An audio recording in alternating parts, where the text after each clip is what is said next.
Good afternoon to all of you. Start करते हैं हमारा नेक्स्ट लेक्चर कॉन्ग्रुएंसेस पे।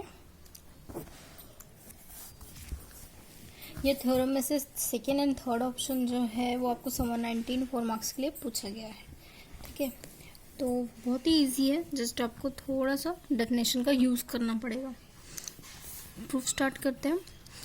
यहाँ पे ए बी सी जो है वो इंटीजर्स है, इस तरीके से कि A is congruent to B modulo M है। तो हमें ये जो रिलेशन है वो प्रूव करना है, यानी अगर हम लोग दो इंटीजर्स का एडिशन करते हैं a is equal to B modulo m में, अगर हम लोगों ने कोई इंटीजर ऐड किया या फिर वही इंटीजर सब्सट्रैक्ट किया या फिर वही इंटीजर मल्टीप्लाई किया, तो भी ये जो मॉडुलो है वो चेंज नहीं होता है, ये हमें शो करना है। ठीक है, तो स्टार्ट करते हैं। सबसे पहले लेट, यहाँ पे क्या दिया हुआ है, A is congruent to B modulo M दिया हुआ है। ठीक है, तो जब हमने पहला डेफिनेशन में पढ़ा था, इसके पहले वाले लेक्चर में, जब A is congruent to B modulo M है तो यानी इसका मतलब क्या होता है, M divide A minus B हम लिख सकते हैं। ठीक है, M divide A minus B हम लिख सकते हैं। ठीक है, तो इसका यूज़ करके हमें जो डेरिवेटिव है वो डिराइव करना पड़ेगा। तो पहले हमें a प्लस सी दिया हुआ है और a माइनस सी दिया हुआ है, ये दोनों चीज़ दी हुई है। तो हम लोग स्टार्ट करते हैं a माइनस बी से। सपोज मैं a माइनस बी लेती हूँ, मैंने अगर a माइनस बी लिया तो यहाँ पे हम इसे कैसे लिख सकते हैं, हम इसे लिख सकते हैं a प्लस सी में कर सकती हूँ, माइनस सी में कर सकती हूँ। दैट मीन्स यहाँ पे a प्लस सी अगर मैं लिखती हूँ तो minus of B plus C भी लिख सकती हूँ। ठीक है, इस तरीके से लिखा मैंने। तो फ्रॉम इक्वेशन वन में हम क्या देखेंगे कि यहाँ पे m जो है वो क्या कर रहा है, a माइनस बी को डिवाइड कर रहा है। दैट मीन्स कि ये जो टर्म है वो a माइनस बी से हम रिप्लेस कर सकते हैं, है ना। तो यानी यहाँ पे हम a plus C minus B plus C भी लिखे तो भी कोई प्रॉब्लम नहीं है। ठीक है, यानी इस तरीके से हम लिख सकते हैं। और अगर m divide a minus b होता है तो हम उसे कैसे लिख सकते हैं, a is congruent to B modulo m। That means यहाँ पे m divide a minus b है तो हम उसे कैसे लिखेंगे, a is congruent to b modulo m। ठीक, इस तरीके से लिखा हमने। इक्वेशन 1 का यूज़ करके हमने फर्स्ट वाला इस तरीके से डिराइव किया है। ठीक है, मूव करते हैं सेकेंड की तरफ। अगर हमें सेकेंड प्रूफ करना है तो जैसे यहाँ पे हमने a माइनस बी लिया था, सेम हम लोग क्या लेंगे, a माइनस बी ही लेंगे। ठीक है, तो अब यहाँ पे क्या करेंगे, a माइनस सी हम कॉमन आउट करने की कोशिश करेंगे। सपोज प्लस सी मैंने किया, यहाँ पे a माइनस सी लिखा और प्लस सी लिखा, so that the equation a minus b जो है वो अनचेंज्ड रहे। ठीक है, तो a minus c as it is लिखा, यहाँ पे माइनस साइन कॉमन निकालो, b माइनस सी हो जाएगा।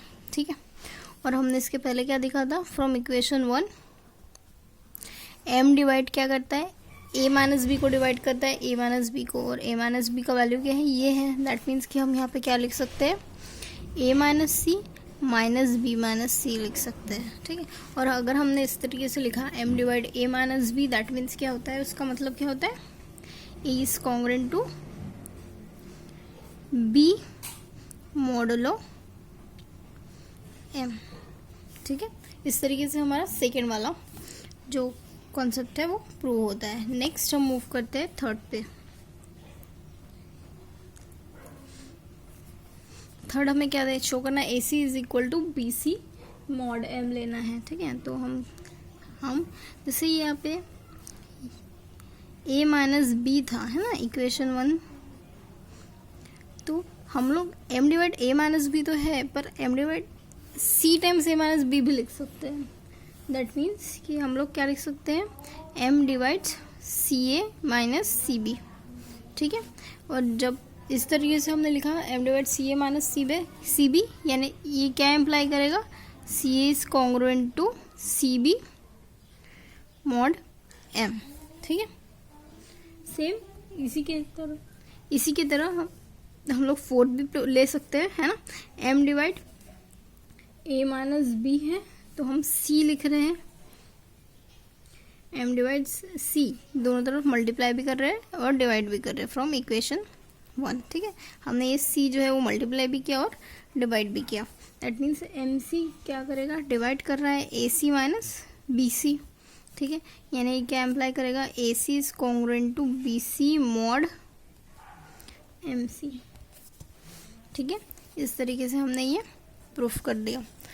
तो यानी यहाँ पे ये जो थ्योरम है उससे हमें क्या पता चलता है कि अगर हम लोगों ने एडिशन कर देते हैं, कॉन्ग्रुएंट मॉडुलो जो है वो अनअफेक्टेड रहता है। अगर हम कोई नंबर ऐड कर देते हैं, कोई नंबर सब्ट्रैक्ट करते हैं या फिर सेम इंटीजर जो है वो मल्टीप्लाई करते हैं तो भी हमारा जो कॉन्ग्रुएंट मॉडुलो है वो अनअफेक्टेड रहता है। ये इस थ्योरम से हमने शो किया है, ठीक है।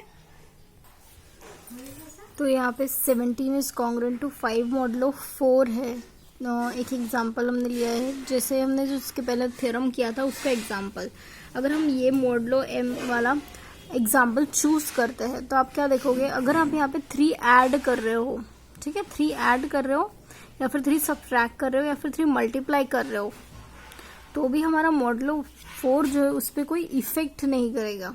जैसे यहाँ पे आपने +3 किया है, ठीक है, तो 17 + 3 20 और 5 + 3 8 मॉडुलो 4, ठीक है। जैसे इसके पहले 17 जो है 4 से डिविजिबल था, 5 जो है वो 4 से डिविजिबल था। यहाँ पे हमको रिमाइंडर 1 मिलता था, यहाँ पे भी हमको रिमाइंडर 1 मिलता था, है ना। जब आप 4 से डिवाइड करोगे तो यहाँ पे रिमाइंडर आपको 1 मिलेगा, यहाँ पे भी रिमाइंडर 1 मिलेगा, ठीक है। जब आपने 3 ऐड किया तो आपको 20 मिला, यहाँ पे भी 3 ऐड किया तो 8 मिला। तो अभी आप क्या देखोगे कि यहाँ पे ये अगर आपने 3 ऐड किया तो भी आपको क्या मिला, 20 मिला। अब ये 20 जो है वो 4 से कम्प्लीटली डिवाइड हो जाता है, 8 जो है वो भी कम्प्लीटली डिवाइड हो जाता है। यानी यहाँ पे आपको रिमाइंडर क्या मिला, 0 इज कॉन्ग्रुएंट टू 0 मॉड 4। ये तो प्रूव हो रहा है, होल्ड हो रहा है ना, क्योंकि 0 भी 4 का नंबर है। यहाँ पे क्या था, 1 भी 4 का नंबर था, 1 इज कॉन्ग्रुएंट टू 1 मॉड 4 था। यहाँ पे 0 इज कॉन्ग्रुएंट टू 0 मॉड 4 है, ठीक है। और 17 - 3 आप करोगे तो आपको कितना मिलेगा, 14 और ये 2। और यहाँ पे देखिए 14, यहाँ पे 4 से अगर आप डिवाइड करते हो 14 को तो आपको क्या मिलता है, यहाँ पे 2 मिलता है रिमाइंडर, और यहाँ पे भी रिमाइंडर 2 मिलता है। दैट मीन्स क्या हुआ कि ये जो इक्वेशन है वो सेटिस्फाई हो रहा है ना। जब आपने सब्सट्रैक्ट किया -3 तो भी हमारा मॉडुलो 4 वाला इक्वेशन जो है वो सेटिस्फाई हो रहा है, ठीक है, क्योंकि आपको क्या मिल रहा है, यहाँ पे 2 इज कॉन्ग्रुएंट टू 2 मॉडुलो 4 मिल रहा है। यहाँ पे क्या था, 1 इज कॉन्ग्रुएंट टू 1 मॉडुलो 4 था, यहाँ पे 1 रिमाइंडर मिलता था, यहाँ पे 0 रिमाइंडर मिल रहा है, यहाँ पे 2 रिमाइंडर मिल रहा है, ठीक है। यार मॉडुलो 4 में वो इक्वेशन सेटिस्फाई हो रहा है। सेम अगर आप मल्टीप्लाई करोगे 3 से तो आपको क्या मिलेगा, 51 इज कॉन्ग्रुएंट टू 15 मॉडुलो 4। जब आप यहाँ से डिवाइड करोगे तो आप क्या देखोगे कि यहाँ पे आपको रिमाइंडर कितना मिलता था, 3 मिलता था। सेम यहाँ पे भी आपको क्या मिलेगा, रिमाइंडर 3 ही मिलेगा। That means 3 is congruent to 3 modulo 4। ये भी इक्वेशन जो है वो मॉडुलो 4 में सेटिस्फाई होता है। यहाँ पे भी आपको जब आप देखोगे यहाँ पे भी आपको 3 मिलता था, यहाँ पे भी आपको 3 ही मिलेगा जब आप मॉडुलो 12 से डिवाइड करोगे 51 और 15 दोनों को, ठीक है। दैट मीन्स कि ये जो मॉडुलो वाले वैल्यूज है वो एडिशन, सब्सट्रैक्शन और मल्टीप्लिकेशन से इक्वेशन जो है वो चेंज नहीं हो जाती है। इक्वेशन हमको वो ही मिलती है, ऐसी इक्वेशन मिलती है जो सेटिस्फाई हो सके, ठीक है। नेक्स्ट जाते हैं, prove that the congruence modulo m is an equivalence relation. ये हमको प्रूफ करना है कि हमारा जो कॉन्ग्रुएंस मॉडुलो m है वो इक्विवेलेंस रिलेशन देता है। तो सबसे पहले इक्विवेलेंस रिलेशन क्या होता है, आप लोगों ने इसके पहले पढ़ा हुआ इक्विवेलेंस रिलेशन यानी क्या होता है। इक्विवेलेंस रिलेशन वो होता है जिसमें आप 3 चीजें सेटिस्फाई करते हो। पहला आप सेटिस्फाई करोगे reflexive property, reflexive property satisfy होना चाहिए, सिमेट्रिक प्रॉपर्टी सेटिस्फाई होनी चाहिए और ट्रांजिटिव प्रॉपर्टी सेटिस्फाई होनी चाहिए, ठीक है। ये 3 प्रॉपर्टी जो है वो सेटिस्फाई होना चाहिए। अब रिफ्लेक्सिव के लिए क्या शो करना पड़ेगा आपको, जैसे रिफ्लेक्सिव में A is reflexive to A लेना पड़ता है। सिमेट्रिक में अगर A B से सिमेट्रिक है तो B जो है वो भी A से सिमेट्रिक होना चाहिए, ये शो करना पड़ता है। ट्रांजिटिव में अगर A B से सिमेट्रिक है, B C से सिमेट्रिक है तो A C से सिमेट्रिक होना चाहिए। ये इस तरीके से ये 3 चीजें जो है वो शो करनी चाहिए। अगर ये तीनों चीजें होल्ड होती है तब हम क्या कहेंगे, हमारा रिलेशन जो है वो क्या है, इक्विवेलेंस रिलेशन है। ऐसा हमें शो करना है, ठीक है। तो यानी हम यहाँ पे in terms of congruence modulo m show करेंगे कि A is congruent to A mod m, और if A is congruent to B mod m, then that will imply that B is congruent to A mod m. और अगर A is congruent to B mod m बोलते हैं या फिर B is congruent to C mod m बोलते हैं, तो that means that will imply that A is congruent to C mod m, ठीक है। These things we have to show in the proof. Now start. तो let m be a positive integer हम लेंगे. We show that congruence modulo m is an m is क्या होना चाहिए, reflexive होना चाहिए, सिमेट्रिक होना चाहिए और साथ ही साथ ट्रांजिटिव होना चाहिए, है ना, ट्रांजिटिव. ठीक, तो सबसे पहले हम क्या लेंगे, रिफ्लेक्सिव प्रॉपर्टी. रिफ्लेक्सिव प्रॉपर्टी के लिए हम लोग क्या लेंगे, for any A belongs to capital I, यानी ए जो है वो इंटीजर्स के सेट को बिलोंग कर रहा है. For any A belongs to capital I such that m divides a minus A, है ना, m तो डिवाइड ही करेगा जीरो को. m divide a minus a imply क्या करेगा, a is congruent to a mod m. ठीक है, a is congruent to a mod m हो जाएगा. तो यानी ये क्या हो गया, कॉन्ग्रुएंस मॉडुलो m जो है वो रिफ्लेक्सिव है. ठीक है, कॉन्ग्रुएंस मॉडुलो m जो है वो रिफ्लेक्सिव है. इस तरीके से हमने शो किया. नेक्स्ट हमें क्या शो करना है, सिमेट्रिक.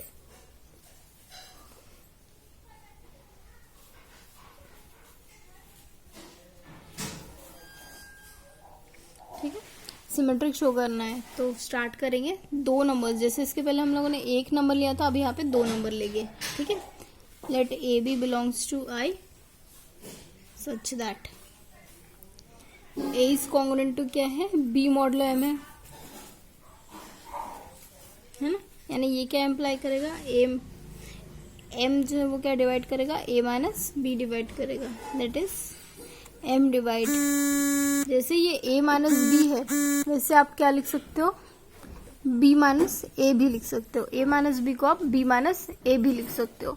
अगर आपने ए माइनस बी को बी माइनस ए लिया तो भी इक्वेशन जो है वो चेंज नहीं होगा. ठीक है, तो यानी यहाँ पे आप क्या लिखोगे, m divide b minus a, यानी ये क्या हो जाएगा, b is congruent to a mod m हो जाएगा, है ना. हेंस आप यहाँ पे क्या कह रहे हो कि अगर a is congruent to b mod m है तो वो क्या एम्प्लाई करेगा, b is congruent to a mod m show कर देगा. ठीक है, यानी ये क्या एम्प्लाई करता है, कॉन्ग्रुएंस मॉडुलो m जो है वो क्या है, कॉन्ग्रुएंस मॉडुलो m जो है वो सिमेट्रिक है.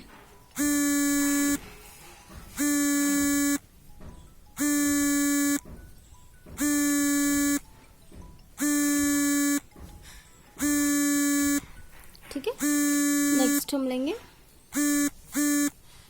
Transitive property.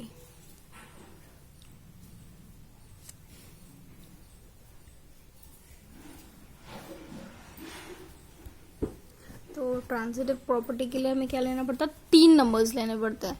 जैसे हमने रिफ्लेक्सिव में 1 लिया, सिमेट्रिक में 2 लिया, ट्रांजिटिव में हमें 3 नंबर्स लेने पड़ेंगे, है ना, 3 इंटीजर्स लेने पड़ेंगे. Let a b c belongs to the set of integers इस तरीके से such that a is congruent to B modulo m and b is congruent to c modulo M, है ना. तो यानी क्या एम्प्लाई करेगा, m डिवाइड क्या करता है, इससे क्या एम्प्लाई करेगा, m divide a minus b and m divide b minus c. ठीक है, तो यानी इनका कॉम्बिनेशन भी हम ले सकते हैं. यानी क्या होगा, m divide a minus B plus b minus c इस तरीके से लिखा, that is m divide a minus C, है ना। और जब हमने m divide a minus C लिख दिया, इसका मतलब क्या हुआ, a is congruent to c mod m हो गया। इम्प्लाई क्या करेगा कि congruence modulo is an m is congruence modulo m is transitive. तो यानी हम क्या कह सकते हैं, hence congruence modulo m is an equivalence relation, है ना। m is an equivalence relation. ये प्रॉब्लम जो है वो 4 मार्क्स के लिए 6 मार्क्स के लिए आया था आपके पेपर में, तो इसे बहुत अच्छे से प्रैक्टिस कीजिएगा। इजी है, बहुत इजी है, ठीक है। Show that the following statement are equivalent. आपको शो करना है अगर a b modulo m, b equal to A modulo m, a minus B is equal to 0 modulo m, ये तीनों रिलेशन जो है वो सेम है, आपको बताना है, ठीक है। तो इसके पहले आप लोगों ने देखा कि कॉन्ग्रुएंस मॉडुलो एम जो है वो क्या होता है, सिमेट्रिक होता है। यानी अगर A is congruent to B modulo M है, तो यानी B is congruent to A modulo M होगा, है ना। तो आप क्या लिख सकते हो यहाँ पे, आप क्या लिखोगे, सिंस कॉन्ग्रुएंस मॉडुलो एम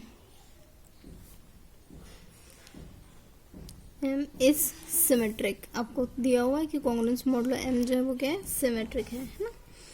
तो आप क्या लिख सकते हो कि 1 जो है वो 2 को इम्प्लाई करेगा, है ना। जब इसके पहले आपने शो किया है कि A is congruent to B modulo M है, तो यानी B is congruent to A modulo M आपने शो किया था। तो उसी तरीके से आप क्या शो कर सकते हो,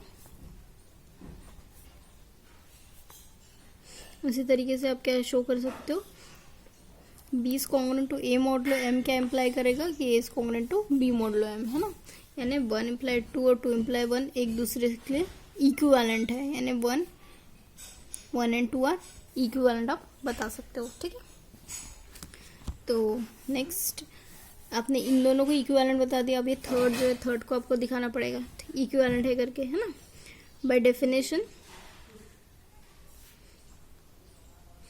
ए is congruent to B modulo M है ना।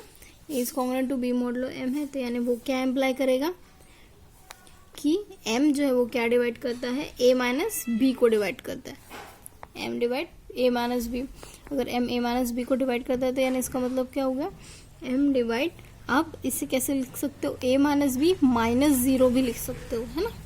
तो यानी इस तरीके से जब आप दो चीज़ें दिखा रहे हो माइनस 0, दैट मीन्स यहाँ पे a minus B is congruent to 0 mod m आप बोल सकते हो, है ना।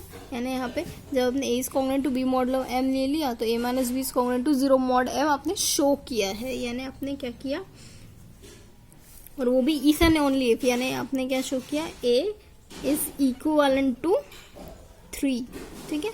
तो यानी आप तीनों स्टेटमेंट जो है वो इक्विवेलेंट है ऐसा बोल सकते हो। तो यानी इसे इक्वेशन 1 नाम दे दो, इसे इक्वेशन 2 नाम दे दो। तो आप यहाँ पे क्या कहोगे, from 1 and 2 imply 1, 2 and 3 are क्या है, इक्विवेलेंट, ठीक है। तीनों जो है वो इक्विवेलेंट है। नेक्स्ट है corollary, if a is congruent to B modulo m and d divides m. अगर यहाँ पे हमारे m को कोई और नंबर डिवाइड करता है तो हम क्या कर सकते हैं, इस m के जगह वो d भी लिख सकते हैं, ऐसा वो कॉन्ग्रुएंस रिलेशन कह रहा है, ठीक है। यानी if a is congruent to b modulo m and d divides m then m can be replaced by d, हमें ये शो करना है, ठीक है। तो स्टार्ट करते हैं, जो हमें दिया हुआ है उसी से। Let a is congruent to b modulo m, ये हमें दिया हुआ है ना। तो यानी आप यहाँ पे क्या लिख सकते हो, m divide a minus b लिख सकते हो, ठीक है। और क्या दिया हुआ है, d डिवाइड m दिया हुआ है ना, और जिसमें d ग्रेटर देन 0 है, तो यानी इसका आप क्या लिख सकते हो, m इज इक्वल टू के डी लिख सकते हो, है ना। m इज इक्वल टू के डी लिख सकते हो उस इक्वेशन से, फॉर k जो है वो ग्रेटर देन 0 और कहाँ बिलोंग कर रहा है, सेट ऑफ इंटीजर्स को बिलोंग कर रहा है, ठीक है।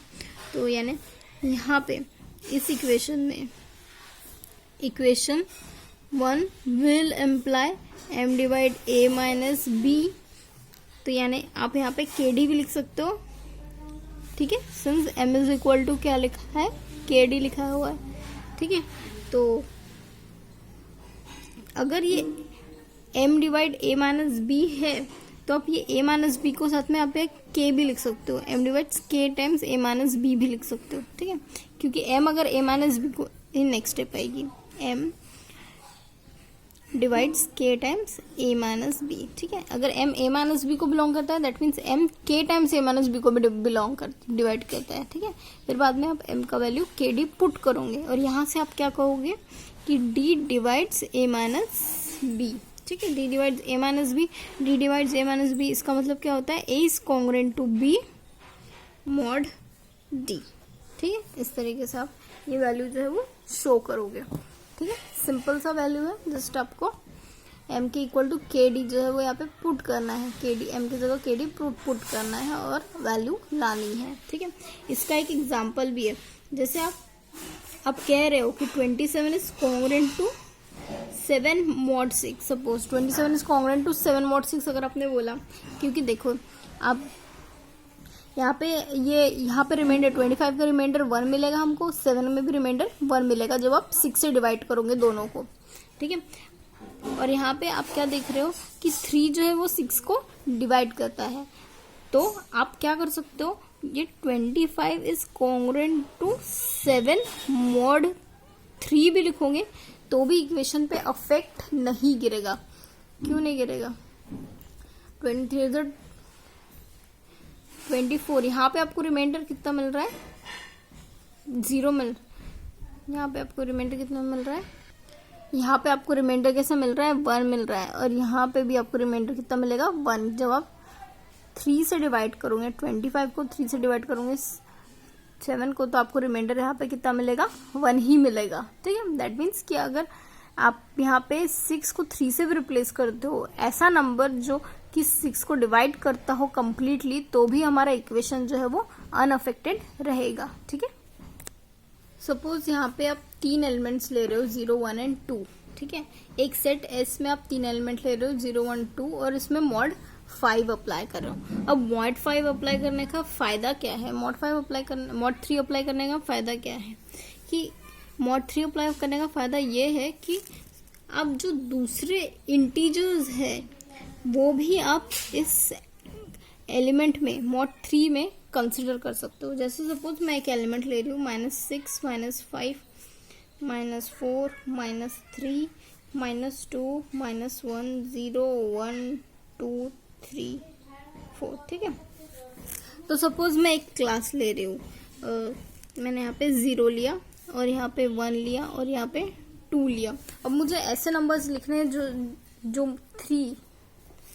3 से डिविजिबल हो सके। सपोज मैं यहाँ पे मॉड 3 अप्लाई कर रही हूँ, ठीक है।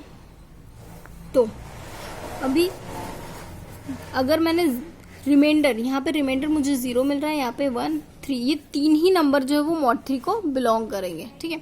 अगर सपोज मैं यहाँ पे 3 लेती हूँ, 3, तो यहाँ पे 3 इज कम्प्लीटली डिविजिबल बाई 3, यानी यहाँ पे क्या आएगा, इसमें रिमाइंडर मुझे क्या मिलेगा, 0 मिलेगा। 3 को जब मैं 3 से डिवाइड करूंगी तो रिमाइंडर मुझे 0 मिलेगा। जब मैं 4 को 3 से डिवाइड करूंगी तो रिमाइंडर मुझे 1 मिलेगा। दैट मीन्स कि यहाँ पे ये टोटल मुझे एक क्लास मिल रही है, ठीक है, और ये टोटल मुझे एक क्लास मिल रही है, ये टोटल मुझे एक क्लास मिल रही है। यानी यहाँ पे 3 4 5 आएगा, 6 आएगा, 7 आएगा, 8 आएगा, ये सब पूरी एक क्लास में आ गए। और यहाँ ये जो वैल्यू है 0 के साथ में मुझे यहाँ पे क्या मिलेगा, -3 मिल रहा है, 0 के साथ में -3 मिल रहा है, -6 मिल रहा है, वही आएगा 0 -3 -6 आएगा। यहाँ पे 1 के साथ में मुझे क्या मिल रहा है, 1 के साथ में मुझे -2 मिल रहा है, -5 मिल रहा है। अब 2 के साथ में मुझे क्या मिल रहा है, 2 के साथ में मुझे मिल रहा है -1 और -4, ठीक है। ये -2 -4 कहाँ से मिला, देखिए यहाँ पे 0 1 2 3 0, यहाँ से स्टार्ट कीजिएगा, एंडिंग से स्टार्ट कीजिएगा। जब यहाँ पे -1 में आप मॉडुलो 3 अप्लाई करोगे, मॉडुलो 3 अप्लाई करोगे तो आपको यहाँ पे रिमाइंडर कितना मिलेगा, -2 मिलेगा। पर मुझे रिमाइंडर जो है वो पॉजिटिव में चाहिए, तो मैं यहाँ पे क्या करूँगी, फिर से कोई चीज़ फिर से 3 ऐड करूँगी, तो यहाँ पे मुझे क्या मिलेगा, 2 मिलेगा, है ना। यानी ये जो सारे इंटीजर्स है वो आप क्या कर रहे हो, एक क्लास में लिख रहे हो। यहाँ पे भी जो सारे इंटीजर्स है वो एक क्लास में लिख रहे हो। यानी आप क्या कर रहे हो, मॉडलो 3 में आप 3 ही एलिमेंट है और 3 ही एलिमेंट में पूरे के पूरे एलिमेंट को आप अरेंज कर रहे हो। यानी मॉडलो 3 के अंदर में सिर्फ 3 एलिमेंट आएंगे। सिमिलरली अगर मैं यहाँ पे मॉडलो m लेती हूँ तो मॉडलो m के अंदर में कितने एलिमेंट आएंगे, 0 1 2 सोन कहाँ तक, m-1 तक ही एलिमेंट आएंगे, इसके ज्यादा एलिमेंट नहीं आएंगे, सिर्फ इतने ही एलिमेंट आएंगे। ठीक है, तो यानी ये टोटल, ये 0 जो है वो टोटल एक क्लास बनाता है, 1 से लेके m-1 ये टोटल एक क्लास बनाता है। क्लास यानी कि ऐसे ये पूरा रिप्रेजेंटेटिव है उस एलिमेंट का। ठीक है, और बाकी के सारे एलिमेंट जो है वो इसी के नीचे ऊपर आते हैं। तो ये क्या बनाते हैं, क्लास बनाते हैं, क्लास एलिमेंट, कंप्लीट क्लास ही बनाते हैं। ये जो है वो टोटल 0 का क्लास है, इसे C1 नाम देंगे, ये C2 का क्लास है, ये C3 क्लास है, 3 एलिमेंट है, टोटल 3 क्लास बनाते हैं ये। और ये जो है, ये जो एलिमेंट है कलेक्शन ऑफ क्लास, इसे हम क्या कहते हैं, complete system of residue modulo M। Residue modulo M इस क्लास को, ये C1 क्लास हो गई हमारी, C2 क्लास हो गई, ये CM क्लास हो गई, ये जो पूरी क्लासेस है उसे हम क्या कहते हैं, complete system of residue modulo M कहते हैं। ठीक है, तो इसका डेफिनेशन देख लेते हैं। डेफिनेशन देखिए, let S be a set of integers if each integer is congruent modulo M to exactly 1 member of S, then S is a complete system of residue modulo M। ठीक है, ये क्या कह रहा है कि अगर हमारे पास एक सेट है इंटीजर्स का, है ना, हमारे पास एक सेट है इंटीजर्स का और हर एक एलिमेंट जो है वो किसके बराबर है, कॉन्ग्रुएंट मॉडुलो M के बराबर है। हर एक एलिमेंट जो है 1 मेंबर ऑफ S के बराबर है।